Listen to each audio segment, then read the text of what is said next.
Fala meu amigo, fala minha amiga, em especial você, aluno do segundo ano do ensino médio regular do estado de Minas Gerais.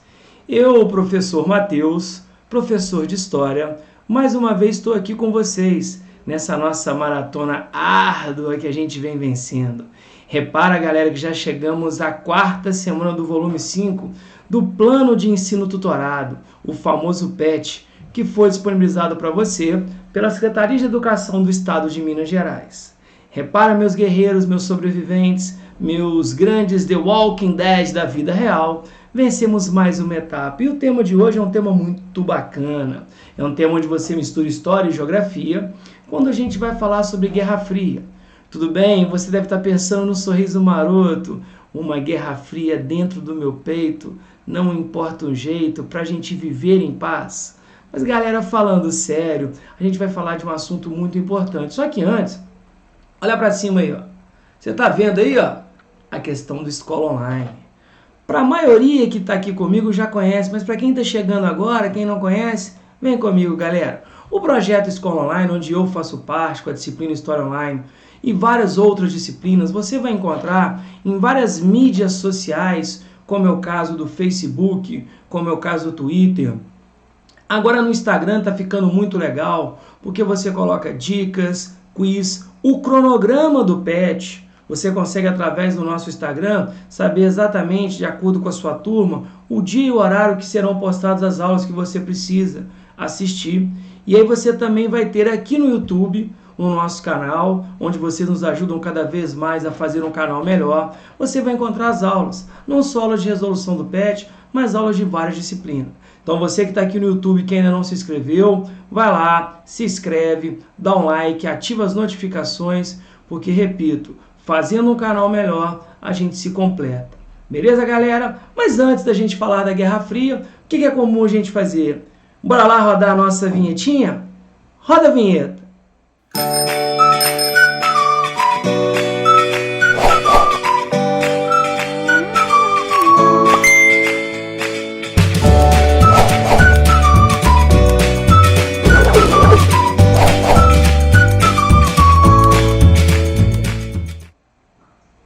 Bacana, né? Então agora a gente pode começar a trabalhar. Vamos lá, galera, vamos ver o que se trata. Primeiro, fique por dentro dos conceitos. Guerra Fria. O que é a Guerra Fria, galera? Teve seu início logo após a Segunda Guerra Mundial, em 1945, e durou a queda do Muro de Berlim, que é em 1989, e a extinção da União Soviética em 1991. Foi um período histórico de disputas, estratégias e conflitos indiretos. Vejam, galera, por que ela não esquenta? Porque Estados Unidos e União Soviética, que eram as duas grandes potências, disputavam a hegemonia política, econômica e militar no mundo, mas diretamente não se enfrentaram. Havia um medo muito grande de uma ameaça nuclear. Beleza? Coloquei aqui a imagem que é disposta para vocês, onde você vê a divisão do planeta entre os Estados Unidos e União Soviética, ou o capitalismo e o socialismo. Show de bola? Então vamos lá trabalhar com um texto que nos é colocado. Guerra Fria. Bom, a Guerra Fria foi um período de graves tensões e ameaças. O mundo vivia a todo momento com medo de que eclodisse uma terceira guerra mundial. E segundo muita gente coloca, o que sobraria? Paus e pedras, já diria Albert Einstein. Pois a União Soviética e os Estados Unidos disputavam a liderança mundial através da corrida científica, tecnológica, armamentista, espacial e os enfrentamentos econômico, ideológico, esportivo, na espionagem, na propaganda e no cinema. Então, tudo que pudesse ser usado como meio de divulgação da minha ideologia, eu vou trabalhar. Os Estados Unidos lideraram um bloco capitalista e a União Soviética o bloco dos países socialistas. Em uma guerra indireta, aqui você tem que ter uma correçãozinha, para garantir a hegemonia mundial. Beleza, galera? Você vê aí a história do Superman, né? O americano e o soviético, seriam aquela corrida entre personagens. Para quem se lembra do famoso Rock 4, Ivan Drago e Rocky Balboa, um americano e um soviético. Então, a Guerra Fria também é levada para o cinema. O principal elemento da Guerra Fria, então vejam, o principal elemento da Guerra Fria é a divisão da Europa entre o capitalismo e o comunismo, ou melhor, socialismo, né? E, consequentemente, a expansão para o mundo. Então, qual que era a ideia do elemento? Dividir o planeta entre as duas grandes potências e suas ideologias, os americanos com a ideologia capitalista e os soviéticos com a ideologia socialista. Durante esse período, prevaleceu a ordem mundial bipolarizada, você divide em dois polos, ou seja, a existência de dois grandes polos de poder, beleza? Que o mundo deveria seguir. Bom, vamos lá, galera. Em Berlim, a ordem bipolar levou a cidade a ser dividida em duas partes. Lembra que a Alemanha já tinha sido dividida em quatro, em 1945, e em 1949 fizeram uma nova divisão da Alemanha em duas partes, entre a Alemanha Ocidental e a Alemanha Oriental. E essa divisão chega ao ponto, galera, que você pega uma cidade, como é o caso de Berlim, no ano de 1961, você vai criar um muro dividindo uma cidade. Então imagina onde a cidade que você mora e está me assistindo, se você acordasse quando eu disse que ela estaria sendo dividida. E divide mesmo, você que mora num lado não tem mais acesso ao outro. O lado ocidental de Berlim ficaria sob a influência americana e o lado oriental sob a influência soviética. Então o que já tinham feito com a Alemanha, fizeram em Berlim pior, criando um muro. Beleza? Então você tem aqui o Muro de Berlim, erguido em 61 e derrubado, galera, em 1989. Beleza? Que marca a ideia da reunificação da Alemanha e a queda da Guerra Fria. Com o fim da Segunda Guerra Mundial, a Coreia foi dividida entre os países que disputavam a liderança mundial. Ocorreu a famosa Conferência de Alta, galera, em 1945, onde americanos e soviéticos, por isso que eu falo uma guerra indireta, pegaram a Coreia, usaram uma medida geográfica chamada Paralelo 38 e dividiram, enquanto a Coreia do Norte ficaria sobre o que, galera? Sobre o domínio soviético e a Coreia do Sul sobre o domínio norte-americano. Inclusive a Guerra da Coreia, que é aquele conflito que vai acontecer de 50 a 53, ela vai acontecer porque a Coreia do Norte tentou invadir a Coreia do Sul. Vejam aqui a divisão da Coreia, tá? O Paralelo 38, onde você divide a Coreia do Norte sobre a influência da União Soviética e a Coreia do Sul sobre a influência dos Estados Unidos. E a guerra aconteceu porque o Norte tentou invadir o Sul. Beleza? Tá? Os Estados Unidos intervêm ao lado da Coreia do Sul para não deixar que houvesse a consolidação da vitória socialista, e a China e a União Soviética apoiaram a Coreia do Norte. Então há uma guerra que termina com um armistício, mantendo as duas Coreias divididas. Beleza? E até hoje você entende um pouco dessa polarização vendo a Coreia. A China, após a Segunda Guerra, retoma as disputas entre os comunistas, que apoiavam a União Soviética, e os nacionalistas, os membros do Kuomintang, que apoiavam os Estados Unidos, sendo que os primeiros tomaram o poder em 49. Para quem se lembra, nós temos aqui a famosa Revolução Chinesa. Revolução essa que vai levar ao poder na China, galera, a liderança de Mao Tse-tung. Beleza, galera? Vejam vocês. Nós temos, então, essa revolução que os caras que defendiam o capitalismo abandonam a China e a China se torna uma nação socialista. Hoje é muito discutido, mas a China na Revolução se torna uma nação socialista. Beleza? Então vamos seguir. Os Estados Unidos exerciam uma influência sobre Cuba, com a Emenda Platt em 1898, que garantia aos norte-americanos intervirem em Cuba. Então durante muito tempo, galera, Cuba foi um paraíso. Mas a Revolução Cubana, muita gente que conhece a história do Raul Castro, Fidel Castro, Camilo Cienfuegos e o nosso querido Ernesto Che Guevara, os caras promoveram dentro de Cuba uma revolução. Fizeram com que Cuba deixasse de ser quintal dos Estados Unidos para virarem um antro de aliados da União Soviética. Então, com a Revolução Cubana, você tira a influência norte-americana e aproxima Cuba do modelo socialista soviético. O governo norte-americano impõe um bloqueio econômico porque ele se recusava a aceitar, e a União Soviética instala mísseis em Cuba. Diante do risco do confronto direto, os líderes da superpotência fizeram um acordo. Tanto é que em 1962 o mundo viveu à beira de um conflito. Porque os americanos encontraram dentro da ilha cubana várias bases militares soviéticas com mísseis apontados para os Estados Unidos. Beleza? Então há um acordo aí que de certa forma foi conduzido pelo então diplomata Henry Kissinger e que de certa forma impede que ocorresse o esquentamento do conflito. A Guerra Fria, a galera ficou perto de esquentar. E aí depois os americanos também foram obrigados a retirarem os seus mísseis na região da Turquia. Beleza? Então você tem aqui a famosa ideia da crise dos mísseis, quando você tem de um lado a figura soviética de Nikita Khrushchev e do outro lado o presidente americano John Fitzgerald Kennedy. Então você tem aí a famosa crise dos mísseis. Beleza? No Brasil, o medo de que o exemplo de Cuba, ou seja, de fazer com que a Revolução Cubana viesse para cá, fosse repetido, levou as elites conservadoras capitalistas a apoiarem grupos militares no golpe de 64, que implantou uma ditadura que praticava tortura, a repressão e levou muitos a desaparecerem com o objetivo de impedir o avanço do socialismo. Então, uma das justificativas para a gente implantar o regime militar no Brasil foi a ameaça comunista. Inclusive, nós temos um cartaz onde as pessoas que queriam a implementação de um regime militar diziam: o Brasil não será uma nova Cuba. O próprio João Goulart, o último presidente civil a governar o país antes da implantação do regime militar, ele era acusado de ser aliado do comunismo.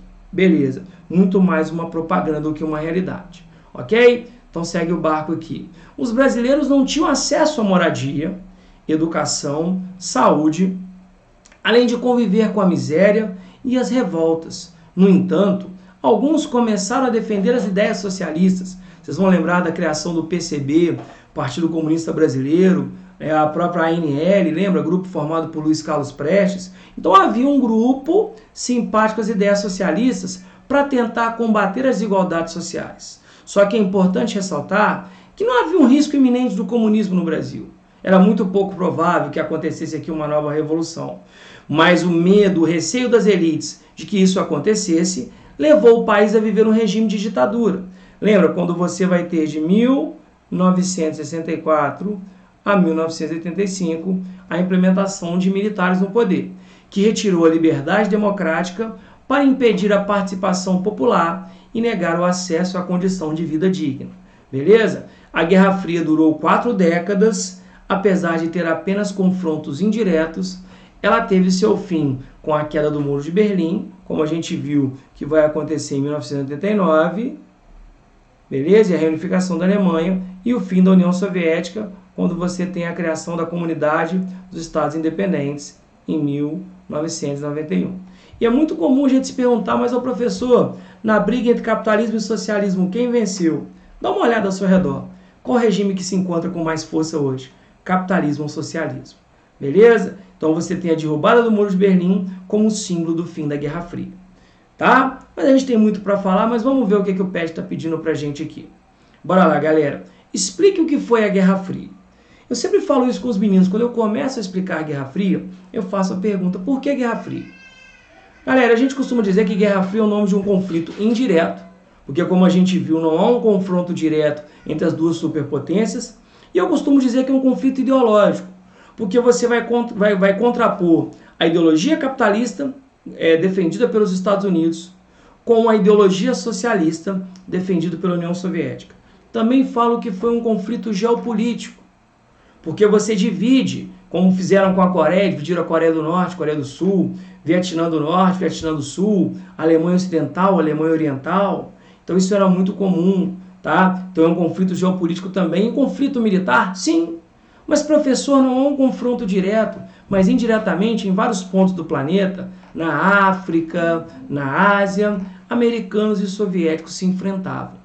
Então eu costumo dizer, eu coloquei como sugestão aqui o seguinte: olha, que Guerra Fria é um conflito ideológico, geopolítico. Agora que eu vi um errinho do português do professor aqui, façam essa correção para mim.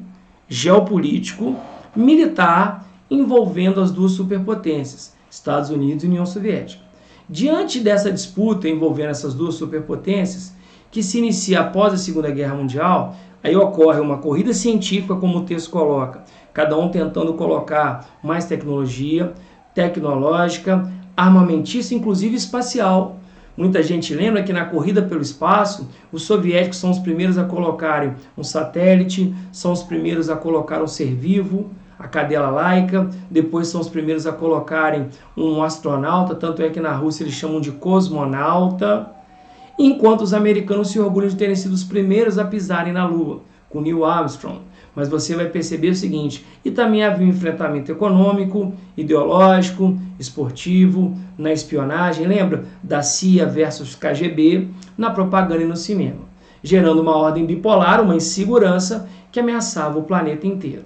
Beleza? Então, galera, se vocês tiverem a oportunidade, assistam 13 Dias que Abalaram o Mundo. É um filme que ele vai contar um pouco, galera, daquele momento onde americanos e soviéticos, durante o período da revolução, da crise dos mísseis em Cuba, quase que partiram para um fight. Perfeito? Então você vê que a ameaça de uma hecatombe nuclear vivia sendo cada vez mais alimentada pelo medo. Ok? Então essa é a ideia de Guerra Fria. Podemos seguir? Então só faz essa correção para mim de conflito geopolítico, não é geopolítico não. Beleza? Professor também erra, merece o quê? Às vezes uma... Sim, uma vaiazinha. Obrigado. Vamos lá.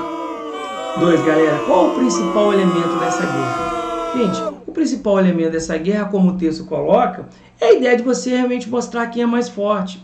E aí você coloca a divisão da Europa e, consequentemente, a divisão do planeta. Então, aquele que conseguisse sobrepor ao outro realmente estaria como o quê? Como vitorioso nessa disputa. Então, de acordo com o texto, galera, o principal elemento foi a divisão da Europa entre o capitalismo e o socialismo, tá? E, claro, consequentemente, a divisão do mundo entre zonas de influência. Então, por exemplo, isso fica muito claro, não sei se muita gente vai lembrar, essa ideia de dividir a Europa é tão absurda que você tem, galera, vejam só, a criação da ideia da cortina de ferro. Aqui fica bom para vocês entenderem. Em azul, você tem os países que, de certa forma, da Europa Ocidental se aliaram ao capitalismo. E em vermelho, você tem os países que, de certa forma, se aliaram ao socialismo. Inclusive, havia até mesmo, galera, o medo de um conflito militar, tanto que em 1949, os Estados Unidos vão criar a OTAN, Organização do Tratado do Atlântico Norte, que seria uma aliança militar dos países capitalistas, enquanto, por sua vez, a União Soviética, como resposta, ela vai acabar criando em 1953 o famoso Pacto de Varsóvia, quando você une militarmente os países socialistas. E aí, se vocês tiverem a oportunidade, galera, assistam também um filme chamado Ponte dos Espiões, com Tom Hanks, que é a história do conflito da Guerra Fria e tal. São filmes mais estratégicos, mas para você que gosta de história e cinema, é uma boa pedida. Beleza? Então esse elemento de divisão era uma coisa muito presente. Vamos lá? Galera, qual a relação da Guerra Fria no cenário brasileiro? Foi o que a gente falou. Você implementa aquela ideia de uma ameaça comunista e vai cada vez mais, galera, justificando a intervenção militar aqui. Inclusive, quando a gente implanta o governo militar, que alguns vão falar ditadura militar, ou regime militar, que foi implementado em 64, uma das justificativas de você aceitar os militares no poder, tanto é que se falava da doutrina de segurança nacional, que é o combate ao comunismo, é justamente para quê? Para que o Brasil não virasse uma nova Cuba. Então, temendo que aqui você tivesse uma nova revolução cubana, inclusive citei a figura de João Goulart, o Jango, que ele é retirado do poder, porque, segundo muitos, ele era um comunista. Então, o que eu coloquei para vocês, galera? Olha, a ameaça de que ocorresse aqui uma nova revolução cubana fez com que os militares implementassem no país um regime autoritário. Agora, prestem atenção. A ideia de um governo militar aqui no Brasil, com Castelo Branco, Costa e Silva, Médici, Geisel e Figueiredo, a implementação de um regime militar ou ditadura militar não é típica só do Brasil. Quase todo o país da América Latina, sob a pressão norte-americana, principalmente depois do que aconteceu em Cuba, tiveram governos militares bancados, patrocinados pelos Estados Unidos. Então, aquela história, a ameaça comunista justificava esses governos autoritários que, como a gente sabe, praticaram tortura, repressão e levou muitos a morrerem, desaparecerem, para que não houvesse o avanço do socialismo. Para quem gosta, galera, assistam um filme nacional chamado Batismo de Sangue, com Daniel de Oliveira, com Caio Blá, que vai contar a história de alguns perseguidos e torturados durante o regime militar. Beleza? Então, como eu falo, essa ideia de dividir o Brasil entre americanos e soviéticos justificou a implantação de militarismo aqui. Ok, galera? Então, mais uma vez, eu agradeço a participação, a colaboração, quem ficou comigo até aqui. E a gente aí, moçada, vai junto caminhar, esperando chegar outro módulo. Ok? Fiquem com Deus. Até a próxima.